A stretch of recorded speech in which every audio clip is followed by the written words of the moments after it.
पृथ्वी का सबसे बड़ा महाभारत युद्ध कौरवों और पांडवों के बीच लड़ा गया था, जो 18 दिनों तक चला। इसमें स्वयं श्री कृष्ण अर्जुन के सारथी बनकर शामिल हुए।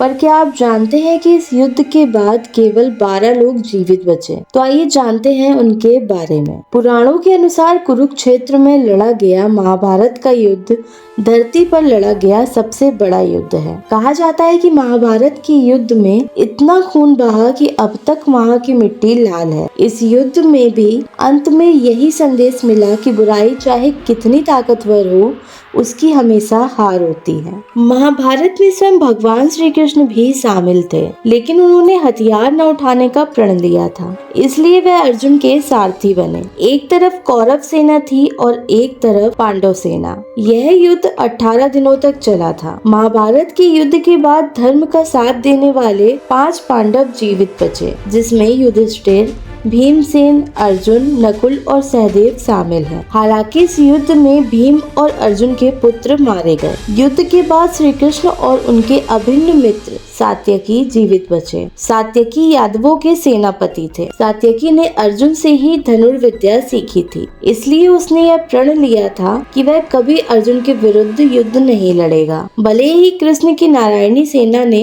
कौरवों की ओर से यह युद्ध लड़ा हो, लेकिन सात्यकी पांडवों के पक्ष में ही रहे। युयुत्सु भी धृतराष्ट्र के ही पुत्र थे, लेकिन एक दासी की संतान होने की वजह से उसे भी उपयुक्त सम्मान नहीं मिला। वह हमेशा धर्म के पक्ष में रहा। कौरवों में सबसे बड़ा युयुत्सु ही था। उसका जन्म दुर्योधन से भी पहले हुआ था। इस युद्ध में यह महान योद्धा जीवित रहा। अश्वत्थामा द्रोणाचार्य के पुत्र थे। अश्वत्थामा को अमरता श्राप के रूप में मिली थी। महाभारत के युद्ध के दौरान अपने पिता द्रोणाचार्य के वध का बदला लेने के लिए पांडवों के सोते हुए पुत्रों का वध कर दिया था, जिसके बाद श्री कृष्ण ने अश्वत्थामा को यह श्राप दिया था। युद्ध के बाद जीवित रहने वालों में से एक थे कृतवर्मा।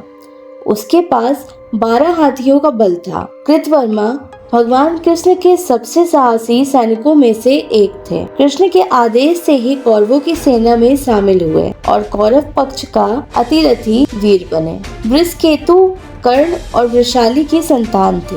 वह भी महाभारत के युद्ध में जिंदा बचे थे। कर्ण ने उन्हें अस्त्र शस्त्र के साथ ब्रह्मास्त्र चलाने की भी शिक्षा दी थी, लेकिन महाभारत के युद्ध के बाद भगवान श्री कृष्ण ने उन्हें यह ज्ञान किसी को भी देने से मना किया था। महाभारत के भीषण युद्ध के पश्चात जो योद्धा बचे थे, उनमें कृपाचार्य का नाम भी शामिल है। वे कौरव और पांडव दोनों के ही गुरु थे, जिन्हें चिरंजीवी होने का वरदान प्राप्त था। महाभारत के युद्ध में ऋषि कृपाचार्य ने कौरवों की तरफ से सक्रिय भूमिका निभाई थी। तो दोस्तों, ये थे वे 12 योद्धा जो महाभारत के युद्ध के बाद भी जीवित बचे। आपको ये जानकारी कैसी लगी हमें कमेंट बॉक्स में जरूर बताएं। अगर वीडियो पसंद आया तो वीडियो को लाइक करें और चैनल को सब्सक्राइब जरूर करें। साथ ही कमेंट में जय श्री कृष्ण लिखना ना भूलें।